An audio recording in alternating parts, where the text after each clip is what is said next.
Welcome back to the deep dive, where we kind of take a whole bunch of research and make it into an interesting conversation. Yeah. Today, we're diving into the life of a character from Philippine literature, Oh, cool. Don Rafael Ibarra from Noli Tangere. Okay. We've got historical records, literary analysis, even some critical essays. Wow. And it turns out there's a lot more to this guy than you might think at first. Yeah, what's fascinating about Don Rafael is that he's kind of a man of contradictions. You know, he's wealthy and influential, but he was also known for his generosity. Yeah. He was navigating this complex world of the friar states, yet he ultimately seeks justice. Right.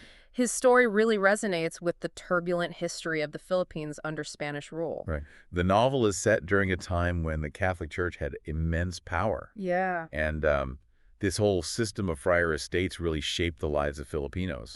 So what were these estates exactly? Well, imagine vast tracts of land that were controlled by these friar orders. And these weren't just small farms. Right. We're talking huge agricultural holdings. Wow. Entire villages, even. Okay. And the way they acquired this land is a story in itself. Yeah, the sources mention royal decrees being issued as early as the founding of Manila Right. to address complaints about land grabbing by priests.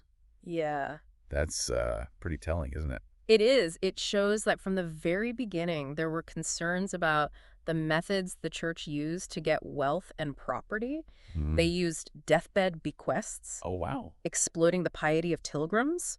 Even some historians argue leveraging their spiritual authority for economic gain. Wow. It created this incredibly complex and often tense relationship between the church and the Filipino people. And this is the world Don Rafael lived in. Right. A wealthy man, but surrounded by this system of exploitation. What I find interesting is that he's described as someone who, despite his wealth, sought to help the poor and improve the lives of those around him. Yeah. Why do you think he did that? Well, that's the million-dollar question, isn't it? Was it genuine altruism? A strategic move to curry favor with the powerful friars? Okay. Or maybe a way to ease his conscience while still benefiting from the very system that caused so much suffering? Yeah. It's hard to say for sure, and Reisel, the author, masterfully leaves that ambiguity open to interpretation. It makes you think about the choices people had to make under a system like that. Yeah. But of course, Don Rafael's story isn't just about wealth and generosity. Right. There's also this dramatic conflict with Fray Damaso, Yeah. one of the most powerful and abusive friars at the time. Right. Fray Damaso represents everything wrong with the friar system. The arrogance, the corruption, the willingness to use power to silence anyone who dared challenge them. Wow. There's this chilling anecdote where Fray Damaso actually threatens a lieutenant who defended Don Rafael, Really? a friar threatening a military officer. Wow. It really shows you the extent of their influence. Yeah, it paints a pretty grim picture of the power dynamics at play. And this clash with Fray Damaso ultimately leads to Don Rafael's downfall, doesn't it? It does. He's falsely accused in prison and ultimately dies in prison. His name tarnished and his legacy in question. It's tragic. It is, especially because his enemies, fearing to confront him openly, resorted to underhanded tactics to destroy him. We see this throughout history, don't we? Yeah. Power structures being used to silence those who challenge the status quo. Right. It's a sobering reminder of the importance of speaking truth to power, even when it's dangerous. Absolutely. But even in his downfall, there's another layer to Don Rafael's story, his encounter with Elias.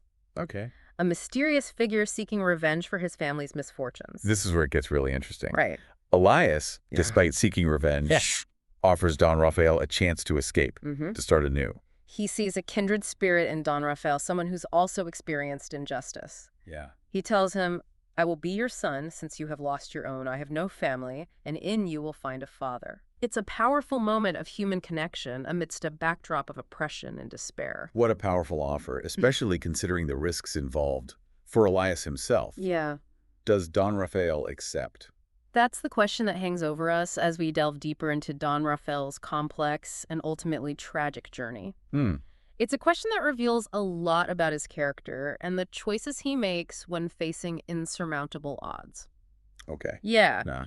Don Rafael's decision about Elias's offer really shows us who he was deep down, you know? Does he choose to save himself, or does he stick to his principles, even if it means almost certain death?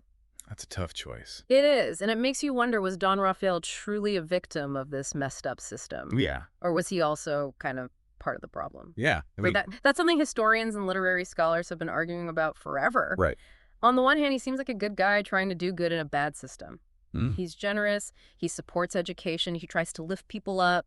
But then on the other hand, he's benefiting from that very same system, even while he's trying to make it less harmful. He's in a tough spot, isn't he? Yeah, he's walking a tightrope trying to make a difference in a world where all the power is in the hands of just a few people. You know what's interesting to me is that it kind of makes us think about our own lives, too. Oh, absolutely. Like, are we part of systems that are unfair, even if we don't realize it? It's a question we all have to ask ourselves. Right. Yeah. But, okay, back to that cliffhanger. Right. Does Don Rafael choose to escape with Elias? He doesn't, and that's the really sad part of his story. Oh, wow. He chooses to stay hoping for justice in a system that's proven itself to be totally corrupt.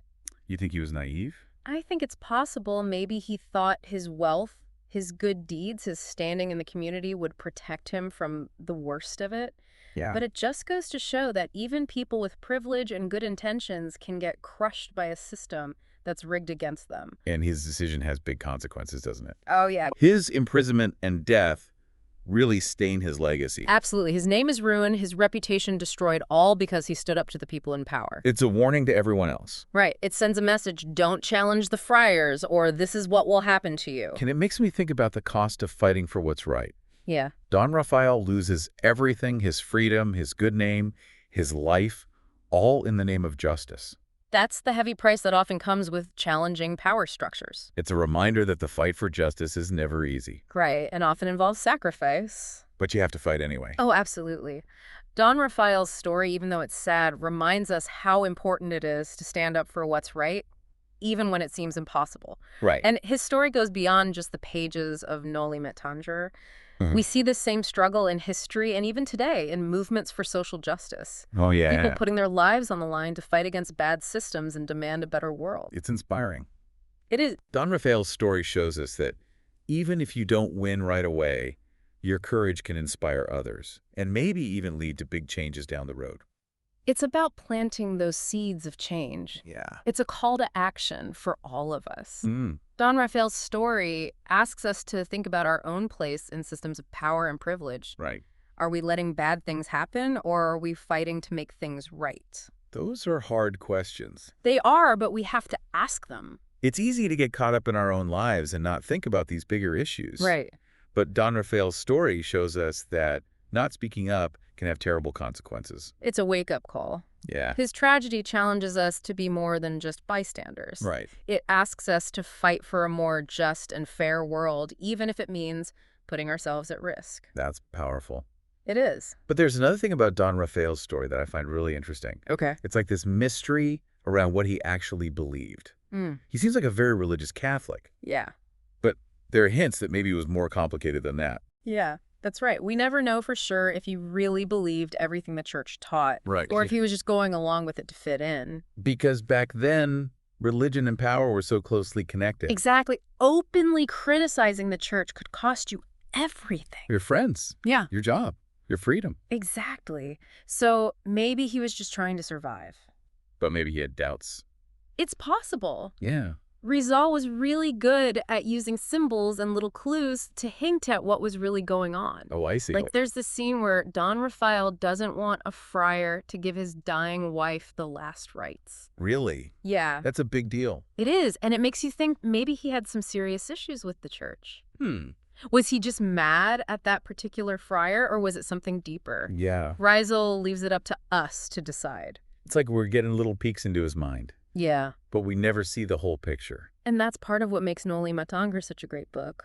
It makes you think, critically question what you think you know, and grapple with how complicated people are, especially when they're being oppressed. It's not just a simple story of good guys and bad guys. No, it's about real life under colonial rule, where even good people, like Don Rafael, have to make difficult choices. Yeah.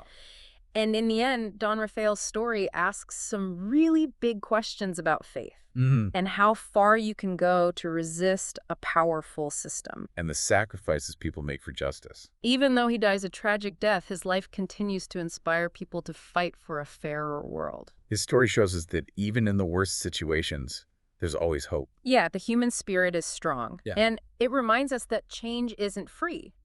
Those who challenge the way things are might be punished, Right. but they make things better for everyone else. So it's a story that speaks to everyone. It does, even though it's set in the Philippines in the 1800s. The themes of oppression resistance and finding meaning in a messed up world are universal.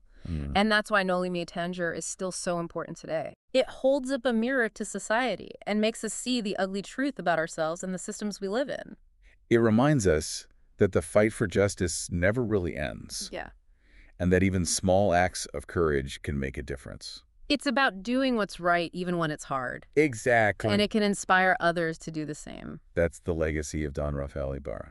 Yeah, it's interesting to think about how faith worked back then. For a lot of Filipinos, it was a source of comfort and community, Right.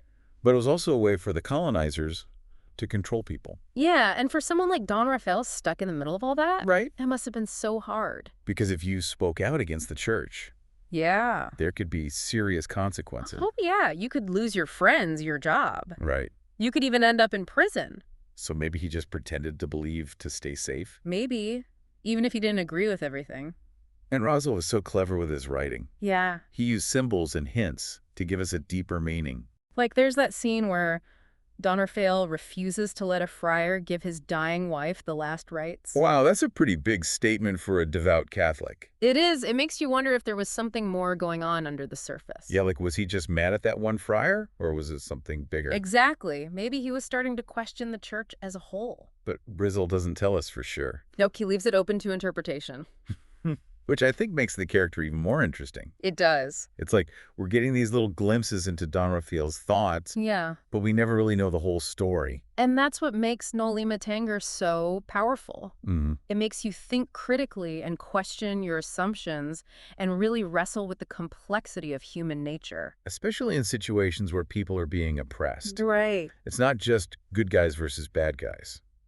It's much more complicated than that. It's about how messy life was under colonial rule, where even good people like Don Rafael had to make tough choices. Yeah, and sometimes those choices weren't always clear-cut. Right. Don Rafael's story asks us to think about the nature of faith and the boundaries of resistance and the sacrifices that people make in their pursuit of justice. Even though he ends up dying tragically, Right. his life still has meaning for people today. It does. He inspires generations of Filipinos to keep fighting for a better society. And his story shows us that hope can exist even in the darkest of times. Yeah, and that the human spirit is incredibly resilient.